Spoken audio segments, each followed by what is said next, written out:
Tacos and geeks, keep it real, no doubt. From the couch to your screen with a word of mouth. Anime, movies, TV, we got the scoop. Join the review crew, come and be part of the loop. Welcome to TacosandGeeks.com. Justin and Sean here, back with another review for my Adventures with Superman Season 2. This is Episode 4. Once again, a thank you to Warner Brothers Media and Adult Swim for the screener. And as always, we give you a brief synopsis. Without further ado, here we go. When Jimmy is invited to speak at S.T.A.R Labs, Clark is happy to come along as support until Lex Luthor takes over. Meanwhile, the General goes on a run and Lois runs after him. Visions of their past clashing with the present. This episode, for me, I thought it was a really, really good episode. This is more of, obviously we do spoiler free here, but this is a more Lois-centric episode.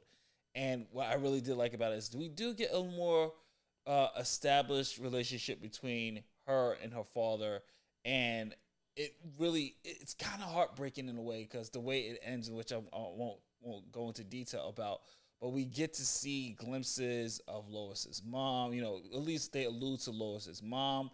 We get to know a little bit more about her Korean background. So it is confirmed, you know, she's Korean. She's half Korean. So we get to learn how she learned a little bit of her language. And it's just kind of like it's a father and daughter episode. And meanwhile, the B story, which is really good, believe it or not, because we really get to see the psyche of Lex Luthor. And what they did with Lex really kind of defines his hatred for Superman. And it's interpreted in a way that we're all used to when it comes to Lex, is that he's an alien. You know, Lex is obviously jealous of the power of Superman. And I thought they did a really good job of really first giving us a little glimpse of the true Lex Luthor, of what is going to expect. I could already see how intelligent and menacing this Lex is going to be. But Sean, what were your thoughts? Well,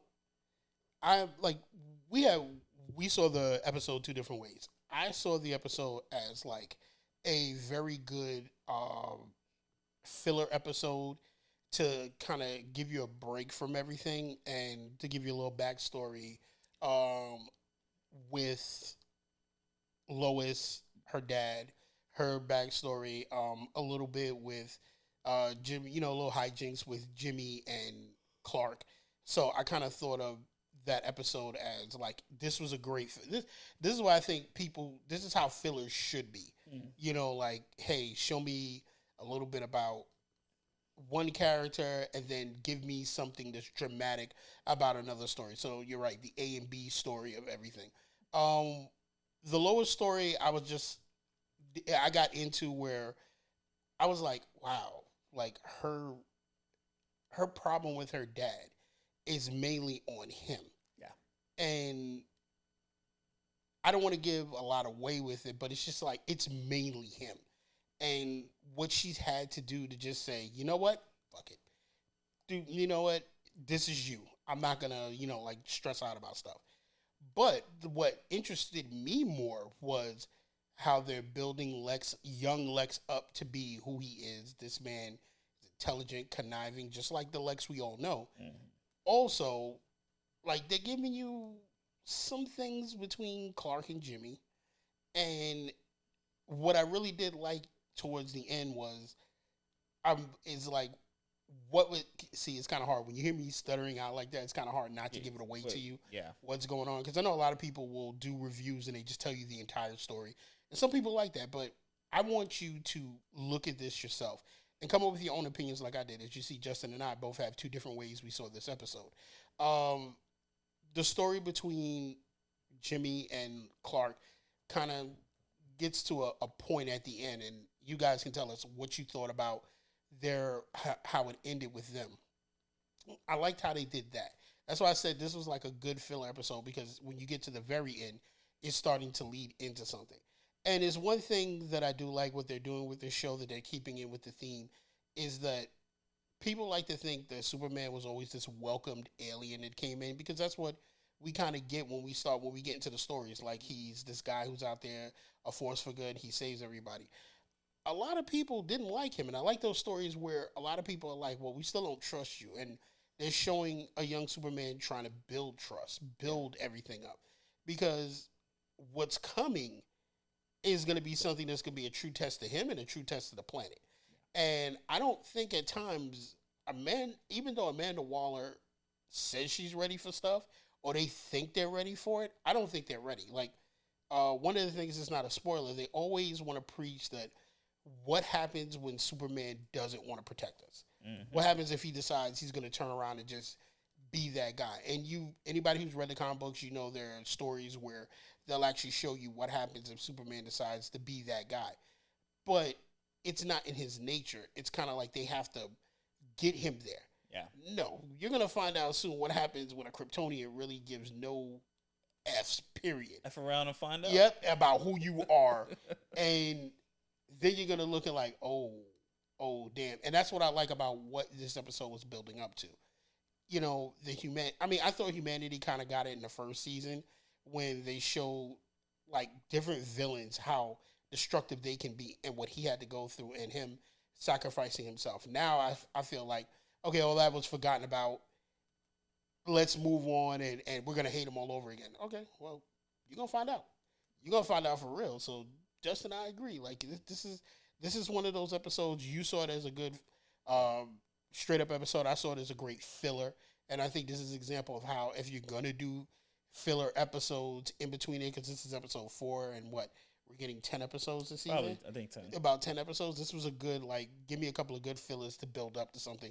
And this was done very well. But what are your final thoughts on it? Final thoughts for me, honestly, this might be what I'm looking at it from like the character standpoint. This actually from a character standpoint, I like that we got a lot more of Lois, and I know some people want more of Clark, but I mean, for at least a dedicated episode so we can finally get some backstory on why her relationship with her father is the way it is, and we finally get those answers. And I'm not going to spoil it, but it stems from, her mother and the relationship of whatever happened there. And I also just, Lex was the show stealer for me. Like, every time Lex was on screen, that oozing of arrogance, that self-absorbed, that he's not even getting started. You're just seeing a glimpse of it, and you're just like, oh, this particular Lex is going to be borderline psychotic, but just genius and aware of his psychoticness. It's like a psychopath that's aware that he's a psychopath. That's a dangerous Lex Luthor. And just the Jimmy thing, I'm still trying to see where they're going with Jimmy this season. Jimmy, to me, still is remaining to be like the weakest link of this whole complete story. I'm curious to see what they're going to do with him. But the ending, and for those who are wondering of a certain character that they've been alluding to, she's coming. She's definitely coming. It's going to be a slow build, but they're building towards her arrival. We all know who I'm talking about. But I like what they did with it at the end. And Sean, if this is just me, or was there a all-star Superman Easter egg here when at the end with Clark by himself? I think there was, with him laying on the top of the Daily Planet. But here's one thing about the very end. I get what you're alluding to, but we don't know yet. Yeah. That's the best part of the last scene. You don't know yet. Like, I had the same assumption you did, but we don't know yet what character is coming after this. And we don't, and it could be the next episode. Yeah. Because it's not like how cartoons used to be where, you had about 20 episodes to build up and get to it. Now, you're going to have to get everything into 10 episodes, and episodes 4 and 5, I guess, would be that filler, like I was saying, that filler episode that leads up to everything, and then you just go crazy for the last 4 episodes.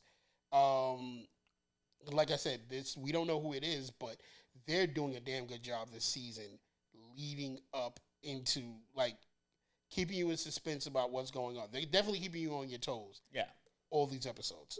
So we're going to wrap this up for another edition of my Adventures with Superman Season 2 reviews. Justin and Sean have definitely given this a thumbs up. Another must-watch episode. Each week they just keep building and building. This is what I'm loving about. I feel like I'm back in the golden age of Giving X-Men 97 a run Yes. for his money Yes. on that storyline, boy. I feel like I'm in the golden age once again of superhero cartoons. We got Invincible. Image got Invincible. DC got My Adventures with Superman. X-Men and Marvel got X-Men 97. This is just a golden age, man, of the return to form of comic book storytelling, how we love it. Definitely check this one out. This is Justin and Sean here for TacosandGeeks.com. If you like what we do here, don't forget to like, share, subscribe. Hit that notification bell. Helps out the channel and the algorithm. And don't forget to stay tuned for our coverage of Tribeca Film Festival, Brooklyn Comic Con, 5 Point Fest. We got a whole bunch of stuff coming. We still tech is coming in with Real Link. Yes, we have top 10s on the way still. We have more essential anime, comics, and anime manga on the way. So a whole bunch of stuff coming. UWL will return July 12th, officially uprising. Stay tuned for that, UWL fans. Whole bunch of big season on the way. So thank you for all your support. Later days, we'll catch you on the next one. Peace. Peace.